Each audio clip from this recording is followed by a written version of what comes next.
Does anybody think that the IRS has not been abusive? Is it a popular agency, the one that holds you upside down and shakes your pockets? Is that somebody that is popular?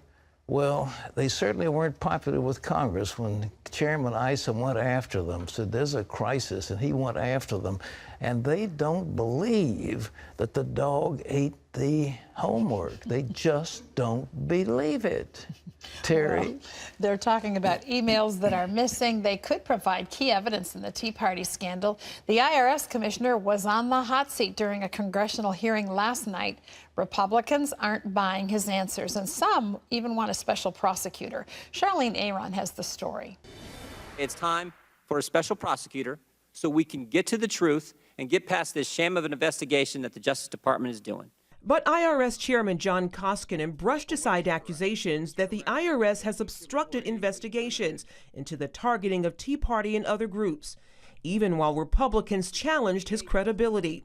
Congressman Jim Jordan of Ohio challenged Koskinen during the House Oversight and Government Reform Committee hearing Monday night. He says the scandal is out of control, with the lost emails just another example. Congressman Doug Collins told Koskinen the whole thing isn't sitting well with Republicans, more and more Democrats, and the American people. They have a pretty good meter. And the meter right now of both Democrats that I know and Republicans I know has just gotten full. This story is just becoming more implausible as it goes. It crashes at a certain time. We can't find it at a certain time. No one was told about it at a certain time. But several Democrats on the committee say there is evidence that the emails were lost when Lois Lerner's computer hard drive crashed. And Koskinen said Congress will get all of the emails the IRS has. He added that he never said Congress could have emails the IRS no longer has. Some Democrats say Republicans are just looking for a conspiracy where there may not be one. Because there's an agenda that presupposes some guilt that is based in part on supposition, on paranoia, on conspiracy theory, all of which fires up the base of the other party. But many Republicans, including committee chairman Darrell Issa, say the IRS has been stonewalling, and some, like Congressman Jordan, say a special prosecutor is long overdue. And they say it's ridiculous that the investigation into the Tea Party scandal is headed by someone who's given money to President Obama's political campaigns. The fact that Barbara Bosserman, a max-out contributor to the president's campaign, is running this investigation is a joke. It is wrong. The fact that the FBI leaks to the Wall Street Journal on January 13th of this year that no one's going to be prosecuted is wrong. And the fact that the President of the United States, the highest official in the executive branch, goes on national television and says there's no corruption, not even a smidgen, is wrong. Charlene Aaron, CBN News. Sooner or later, they're going to have to get a special prosecutor. I do not like special prosecutors. They just roam the prairie and come up with, unbelievable accusations. But in this case, they need one, and it doesn't need to be put under Holder. It doesn't need to be put under some Democrat. It needs to be an independent prosecutor. Ladies and gentlemen, I want to say this very clearly. I am not against any religious group, but I think there's a world system that is part religion and part political that is as oppressive and evil as anything that has come into view in the history of mankind. It's called Islam. It is not a religion of peace. Now, under the Islamic law, if somebody who is a Christian, or excuse me, a Muslim, decides to become a Christian, that person is guilty of apostasy and may be executed. Now, there's a woman in the Sudan whose mother was a Christian, and she wanted to marry a Christian man and did so and has had 2 children. And she has been in prison under the charge of apostasy under the sentence of death. So they set her free on Monday because the outrage around the world was so much. But guess what? She's just been rearrested. It's a horrible, horrible, horrible travesty on anything that has to do with God and religion. Wendy Griffith has that story from the CBN newsroom. Here's Wendy. That's right, Pat. Miriam Ibrahim was rearrested at the airport today when they were trying to leave the country. That's according to the BBC and other media reports. Details are not yet available. Ibrahim was imprisoned in Sudan when she was still pregnant with her second child. She'd been sentenced to death for marrying a Christian and abandoning the Muslim faith. On Monday, a Sudanese appellate court overturned her conviction after an international outcry that included a White House condemnation. Her family is now in hiding after receiving death threats. Miriam's husband is an American citizen. The American Center for Law and Justice says they should be given asylum in America. Those two little babies are American citizens, and they deserve to be back in the United States alongside Miriam and her American husband. So that is the work that must continue, because they are not safe as long as they are in Sudan. There have been threats against the attorneys, and there have also been threats against Miriam and her family in the past. So it's critical that we get them here to the U.S. Ibrahim's children are 18 months and 1 month old. Well, here at home, police have rescued 168 children from sex traffickers in the last week, and many of the children had never even been reported as missing. It's part of a nationwide initiative known as Operation Cross Country. The sweeps took place in more than 100 cities, including Tampa, Denver, and Los Angeles. Local police teamed up with FBI agents. They also arrested 281 pimps in the crackdown. Officers say some of the victims were as young as 13. These are our kids on our street corners, our truck stops, our motels, our casinos. These are America's children. Last week's sweep was the 8th in a series of week-long operations, and the FBI says agents have rescued nearly 3,600 children overall. And Pat, this is happening in America. Wendy, there isn't anything that upsets me more than the trafficking of young girls and young children.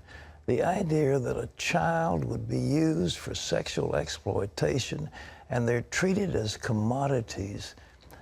I just think there should be some summary execution of these pimps. Instead of saying, we're going to give you a trial or a slap on the wrist, they are summary execution, and maybe they would understand the gravity of the horrible thing they're doing. Well, one of the things that I have been advocating and still am advocating, that the people who are Kurds deserve their own country, and they're moving closer to getting just that. Wendy. Pat, that's right. The president of the Kurdish people says a new Iraq will emerge out of the chaos there. That was his message for Secretary of State John Kerry today. And while the current government in Baghdad could still fall, a new state for the Kurds could rise in northern Iraq. Chris Mitchell brings us that story from Erbil, the capital of Kurdistan. The Maliki-led Iraqi government in Baghdad is weak. Its army has imploded in many places, and much of Iraq has disintegrated. Now some wonder if this is the time for the Kurds. This is the colorful open-air market in the heart of Erbil, with the historic citadel in the background. The Kurds have a long history, and now many feel they may be at the crossroads of independence and statehood. Yes, surely. This is our old dream, a very old dream for us, for the whole Kurdish people. We would love to see it. And now is the right time for the Kurdish people to have their independent state. Yes, it's the right time, because the Iraqi people didn't accept us as Muslims, as Shiite or Sunni or as brothers. So because they didn't accept us as brothers, that time is over. And this is why I think it's the right time to declare an independent state for the Kurds. The British and French established the current borders of Iraq after World War I, the famous Sykes-Picot Agreement. It's possible the current crisis will split Iraq into 3 regions: Sunni, Shiite, and Kurdish. Kurdish officials say declaring a state would be hard, but that they've earned the right. The independence of Kurdistan is dependent on the real situation. I do believe that the path of getting independence is covered with mines. We cannot actually step into it. But the reality proves and shows the outside world that this nation is really worthy to get independence. Former governor and presidential hopeful Mike Huckabee says a Kurdish state would be good for the region. The Kurds really are the one group of people in all of Iraq that America should be grateful for and trying to help. They could create a stable government and a sensible, sane government. And I think we should do everything humanly possible to encourage at least one piece of that region to be stable. It's a historic time for the Middle East. If the Kurds do declare a state, they'll begin to redraw the borders of a new Middle East. Chris Mitchell, CBN News, Erbil, Northern Iraq. Thanks, Chris. All tsunami warnings have been canceled after a powerful 7.9 earthquake rattled Alaska's Aleutian Islands. The largest reported wave from the quake was only 7 inches high. The quake struck Monday afternoon and was felt throughout the sparsely populated villages on those islands. The area is about 1,400 miles southwest of Anchorage. The Aleutian Islands sit along the Ring of Fire, a region around the Pacific that's home to a large number of earthquake zones and volcanoes. All right, well, what do you get when you mix chocolate with fried chicken? A new food at a super trendy new restaurant in a city known for trends, Los Angeles. The name of the restaurant is Choco Chicken. USA Today reports the free-range chicken is not fried in chocolate oil, rather it's lightly coated with a special cooking chocolate. It's made from bittersweet cocoa, and if you want more chocolate, the menu also includes white chocolate mashed potatoes, duck fat fries with chocolate seasoning, and chocolate ketchup, and electric chocolate s'mores for dessert. The paper reports that Choco Chicken's co-founder expects to have 6 stores next year, including one in New York City. And no doubt about it, Pat, people love chicken, they love chocolate. This is a success. I'm sure it appeals to the ladies. Are you a chocolate fan? Well, not chocolate chicken and chocolate mashed potatoes. That's a little I mean, much, I isn't like it? chocolate, but in its proper place. All right. I like chocolate. I think, hey, it's Dark a health chocolate. food. You eat dark chocolate. Dark chocolate. Maybe they'll sell it as a health food. Okay. A transgendered priest delivered Sunday's sermon at Washington's National Cathedral. It's a first for the church, which is celebrating lesbian, gay, bisexual, transsexual Pride Month. Reverend Cameron Partridge is the Episcopal chaplain at Boston University. At Sunday's service, he recalled being an openly gay woman 13 years ago before choosing a male identity. The first openly gay Episcopal bishop, Gene Robinson, led the service. The church's dean hopes Partridge's appearance will send a message in support of greater equality for the transgender community. Well, a new study finds sunshine can act like an addictive drug.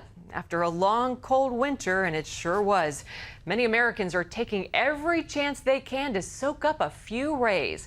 But turns out tanning may be more addiction than vanity. The June 19th issue of the journal Cell claims mice exposed to 30 minutes a day of midday Florida sun for 2 weeks had elevated levels of a brain chemical called beta endorphins, the same feel-good hormones that are triggered by drugs like heroin. Researchers say if you can't resist baking yourself, remember to put on your sunscreen.